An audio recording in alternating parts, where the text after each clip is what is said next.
Oke, kali ini saya akan menjelaskan tentang mekanisme debit kredit. Dalam pencatatan sebuah transaksi harus dilakukan dengan menggunakan akun dan sesuai dengan mekanisme yang benar. Nah, dalam hal ini mekanisme yang benar itu mekanisme dalam pencatatan sebuah transaksi. Jadi ada akun yang harus dicatat. Akun adalah suatu formulir yang digunakan untuk mencatat penambahan dan pengurangan. Nah, penambahan dan pengurangan apa saja akunnya? Yang pertama ada akun aktiva, terus kedua ada kewajiban, ketiga ada modal, keempat akun pendapatan, dan yang kelima ada beban. Serta untuk menggolongkan transaksi-transaksi yang sejenis. Jadi ada sekitar 1, 2, 3, 4, 5 akun yang ada di akuntansi. Kemudian akun-akun ini aktiva, kewajiban, dan modal termasuk dalam akun real atau akun neraca. Nah, sedangkan akun yang dua ini pendapatan dan beban masuk ke akun nominal atau akun laba rugi.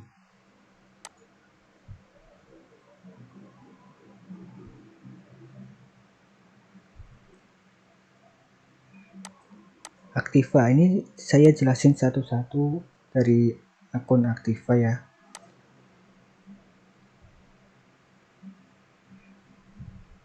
Akun aktiva itu terdiri dari beberapa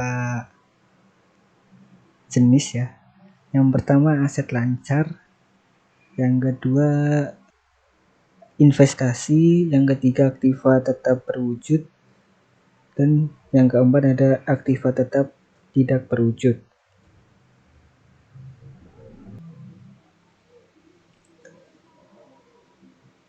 Selanjutnya ada kewajiban dibagi dua.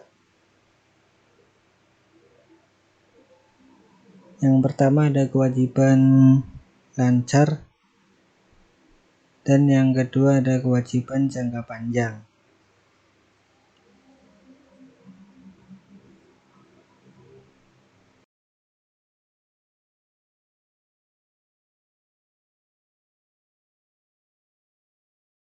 Kewajiban lancar yaitu kewajiban perusahaan kepada pihak lain yang jangka pelunasannya kurang dari 1 tahun atau 1 periode akuntansi.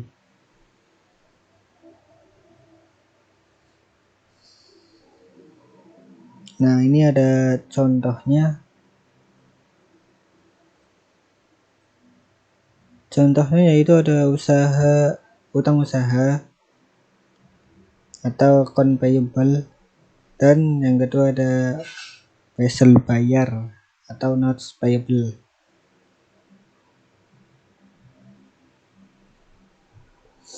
Kemudian jenis kedua ada kewajiban jangka panjang. Kewajiban jangka panjang atau long term liabilities. Kewajiban jangka panjang yaitu kewajiban perusahaan pada pihak lain yang akan dilunasi dalam jangka waktu lebih dari 1 tahun. Nah, yang jangka panjang lebih dari 1 tahun, kalau jangka pendek kurang dari 1 tahun. Contohnya ada utang hipotek.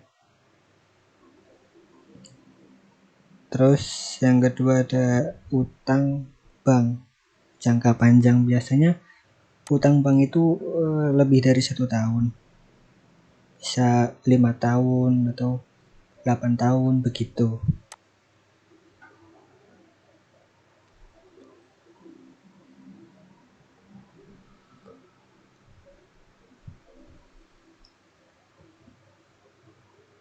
Kemudian ada modal. Modal adalah hak atau tuntutan pemilik dalam suatu perusahaan sebagai akibat adanya modal pokok yang diserahkan untuk memulai suatu usaha. Nah, akun nominalnya itu terdiri atas akun pendapatan,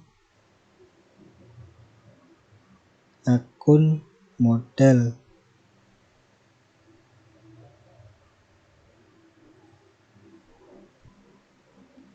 Nah, ini pendapatan. Pendapatan adalah hasil yang diperoleh suatu perusahaan dari penjualan barang dagangan atau jasa kepada pelanggan. Nah, pendapatan sendiri itu dapat dikelompokkan menjadi dua.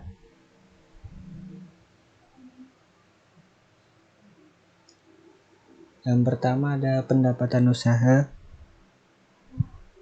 yang kedua ada pendapatan di luar usaha.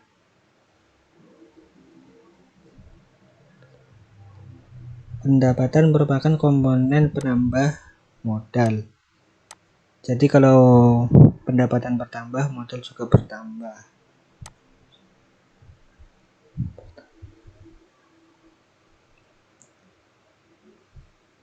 Yang terakhir ada beban. Beban adalah pengorbanan ekonomis untuk memperoleh barang, jasa, atau fasilitas yang digunakan untuk menghasilkan pendapatan dalam periode akuntansi berjalan. Jadi digunakan untuk ini ya, menghasilkan pendapatan. Pencatatan akun aktiva, kewajiban, dan modal tersebut didasarkan pada sistem pencatatan ganda atau sistem pencatatan berpasangan. Nah, artinya itu setiap transaksi paling sedikit akan mempengaruhi dua akun.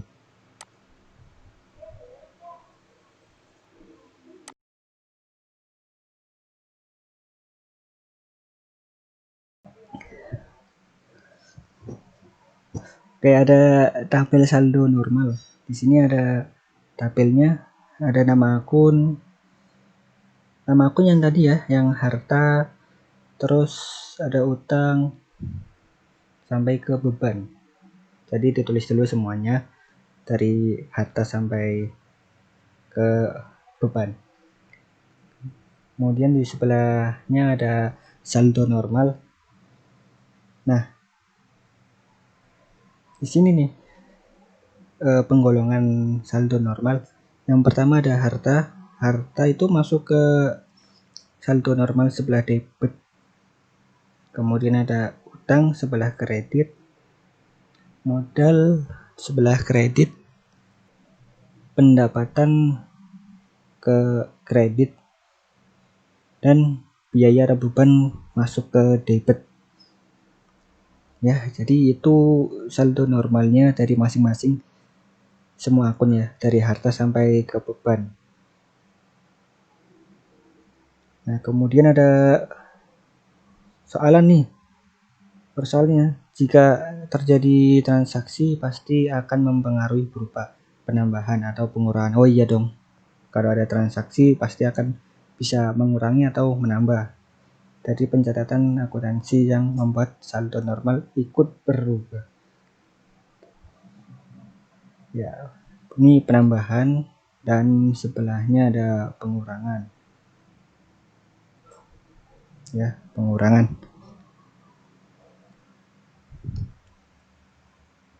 Untuk untuk akun harta, misal nih harta itu bertambah, maka dicatat sebelah debit. Nah, kemudian kalau harta berkurang, maka catat sebelah kredit.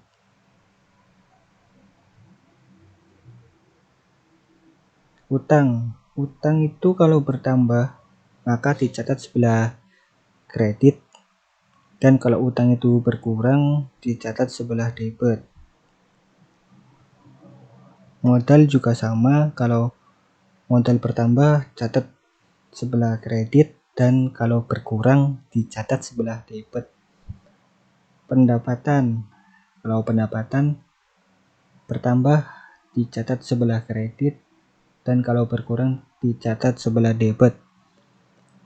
Biaya atau beban jika bertambah maka dicatat sebelah debit, Dan kalau berkurang dicatat sebelah kredit. Begitu. Jadi ini adalah saldo normal, serta jika saldo normal bertambah dan saldo normal berkurang itu ada tabelnya ya. Nih ada tipsnya. Ketika terjadi penambahan maka posisi akun akan sama dengan saldo normalnya, dan ketika terjadi pengurangan akan berkebalikan dengan saldo normalnya. Nah misalkan ini bertambah, akun harta bertambah kan sama, debit, terus utang kredit bertambah kredit, modal kredit bertambah kredit, kemudian ada pendapatan jika bertambah kredit, biaya atau beban jika bertambah debit. Ini ya, ini tipsnya aja sih kalau misalkan mau mempermudah itu. Oke, ada contoh nih, contoh soal.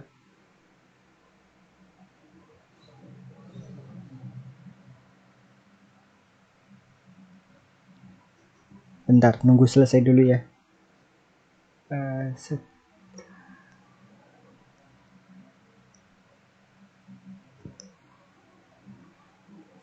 Oke, jadi apabila ada perusahaan melunasi utangnya.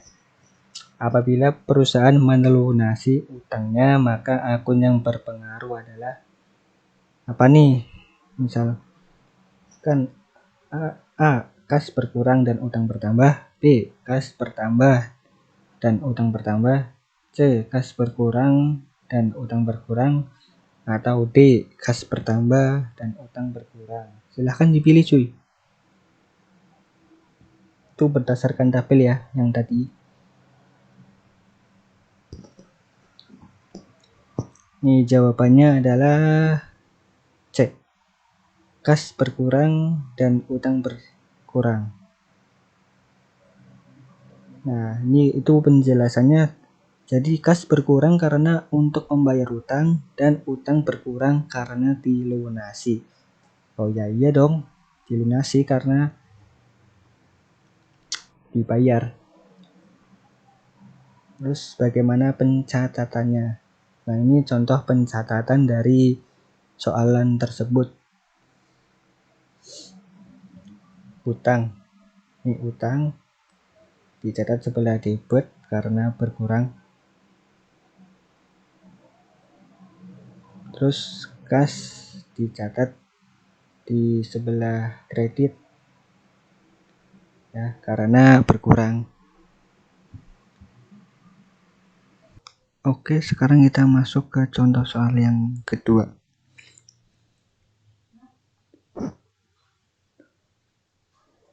Di sini ada perusahaan menjual barang dagangannya ke pembeli dan dibayar secara tunai, maka pencatatannya adalah di sini pertama ada penjualan barang secara tunai.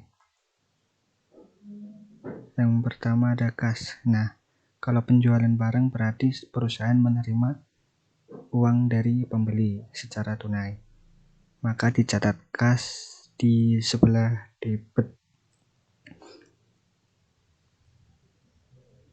Kemudian ada pendapatan dagang, dicatat di sebelah kredit.